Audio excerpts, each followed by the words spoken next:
3, 3, 2, 1. Hello everyone, we have the skipper of Sunrisers Hyderabad, David Warner. The first question, David, has come from ANI, Mr. Vishesh Roy. The question is, what was the thought process behind playing Mitchell Marsh ahead of Kane Williamson and Mohammad Nabi? Kane Williamson not fit, he hurt his quad at training the other day. And Mohammad Nabi, we felt that playing two spin here, given the thought process that we wanted to chase, probably wasn't an option if we got stuck the other way. So we went with the bowling all-rounder, hitting the wicket as hard as we could was probably the better option. And obviously disappointing for Mitch to go down like he did. Thanks, David. The next question is from Deccan Herald, Mr. Sidney Kiran. The question is, both teams started very well, but found going through the tough period, through the middle phase, really tough. What are your thoughts around that? I think through the middle period, it's very hard to play cross-bat shots. If you bash the length, you have to obviously play straight as you can, and you have to try and make the pace. If you change your pace, it's quite difficult out there. The ball was obviously going up and down, but I felt that once you had two batters in, it was actually difficult to try and contain, and obviously wickets changed the momentum. Obviously, it's disappointing not to have two batters for us in at the end, or one batter, but that's just how the game can go. Thank you, David. The next question is from Wayan by Sumayan Chakrabarti. The question is, what are your thoughts about fielding today? You can talk about both teams, and also, was catching difficult under the lights of Dubai? Obviously, it's very different, playing with high-rise light towers and then obviously round circle towers. So the ball doesn't have to go too high and it can be distracting, but at the end of the day, you've got basic errors that were out there. For us, no communication. That's just poor. But Dale Staines, I think if you were in the stadium and you saw what happened, the ball tailed away from him at the end. That was a very high ball. At the best of times, some people aren't getting that. I think Aaron Finch, he'll be disappointed he dropped that. That was an absolute sitter. But look, not so many people in world cricket are catching that one either. He absolutely got that right out of the middle. So, look, I think obviously coming here, new venue, there's a few challenges, but a bit more communication from our side. Thanks, David. The question from Times of India: How different is it playing in the UAE than in India? What are you missing? Is it the crowd? Is it the whatever your thoughts are around it? I think in general with cricket, you miss the fans, the spectators. We play this game to put on a show for them, and hopefully they can come and watch us. And obviously, unfortunate at the moment in these unprecedented times, but we have to thank and credit all the people behind the scenes to get this up and running. We know how tough it is to get over 3,000 people into one country and have, I think, over 15 biosecurity bubbles. It's an amazing effort, an amazing achievement, and we're extremely grateful that we're able to actually play this game. Brilliant. David, thank you so much. There's the last one for you from Wisden India. It was great to see youngsters like Priyam and Abhishek getting a chance. Does SRH feel they are good enough to feature in the middle order throughout the season? We wouldn't have put them in the middle order if we didn't think they were good enough. And if there's anyone who wants to criticise the middle order batting, it's something I haven't really seen out there before. Some 3 bizarre dismissals. I've encouraged them to keep playing their way and not think too much about the scenario or the situation out there.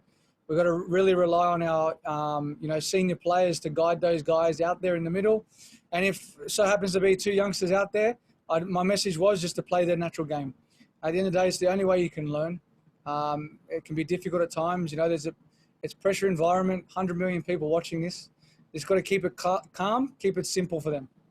Great. David, thank you so much for your time and all the best for the next game. Thank you. Cheers. Thanks.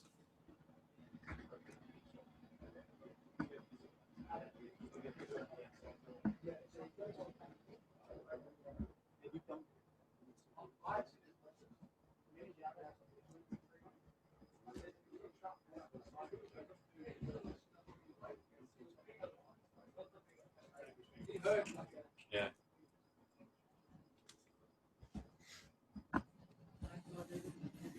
Okay. See ya. Get it down. Yeah.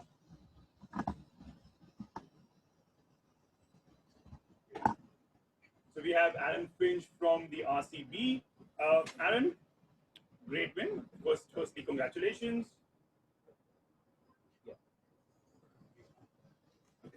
We have Alan Finch from RCB. Alan, first thing, congratulations, really good win.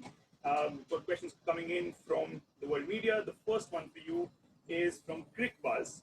The question is that people saw ABD practicing his keeping skills in the build up to the tournament. Did he have a niggle or something? What was the thought behind playing Philly? I'm not sure exactly why, what the change was. I know AB's been doing a lot of keeping, but so has Josh. He's been practicing very hard on his keeping over in the UK when he was with the Australian tour. So I think it could be just a thing that changes game to game and depending on the opposition, the scenario. So it's just one of those things that I think, yeah, I'm not sure. I don't think AB's got a niggle, but at the end of the day, yeah, it's a great win. Thanks, Aaron. The next one is from Cricket News, Sandipan. The question is, so far in the tournament, we've seen captains opting to chase due to the chances of dew in the second half. So tonight, was there any dew? How much of impact do you think it had on the game plan? Yeah, there was a huge amount of dew. Probably when we trained the other night, we tried to see if around 8 o'clock it would come in, and it didn't come in too bad. But tonight it was very heavy. The ball was like a cake of soap towards the end. So yeah, that made it a little bit tough to execute for our bowlers. But I thought they stuck at their task very well. It was a great effort from our bowlers. I suppose wanting to chase with the amount of dew, yeah, it makes sense. Great, Aaron. The next one is about your new opening partner, Devdutt. How did you enjoy? Do you enjoy playing with him? What was your advice to him when he came in? Yeah, Dev, he's a brilliant young player. I think he's shown over the last couple of years in domestic cricket, under-19 cricket, how talented he is and how destructive he can be at the top of the order. So, yeah, I loved opening with him. He's such an exciting young player. Left hand, right hand, it adds a little bit as well, which is nice. My advice was just play your natural game. If you're feeling it against a particular bowler, keep going. Play nice and smart. And then my role changed a little bit. Then it was me just getting off strike, trying to get ones to keep his rhythm going. Thanks, Alan. The next one is from Telangana Today, Shiva Krishna. The question is, were there any concerns when Johnny Bairstow and Manish Pandey's pair was going really well? And at any point, were you worried about the result before, of course, UZ came in and worked his magic? Yeah, we knew that in batters were going to be crucial, and we felt as though if we could open one end and get a new batter in, guys who come in the middle order found it hard to start their innings. It wasn't easy to get away to a flyer and hit boundaries early. With the slowness of the ground, but also the wicket being a slightly lower surface. So we knew that we just had to keep hanging in there, and luckily we did that. Yuzi was exceptional with the ball. I think he showed his class and his experience tonight. And the last one from Mumbai Mirror, you mentioned about Yuzi bowling really well. You also mentioned about the dew. How does he bowl with the wet ball? Do you have any thoughts around that? It's a great question. I asked him out there, how does he hold the ball properly? He said it's a bit more difficult, but he's practiced with it a lot. He's very experienced in international cricket where you're playing in a lot of conditions where there's heavy dew as well. So he's the ultimate professional, and he got the job done under pressure, which was outstanding. Aaron, thank you so much. Cheers. Great win, and of course, all the best for the next game. Cheers. Thank you. Thank you so much, Aaron. Cheers, guys. Thank you.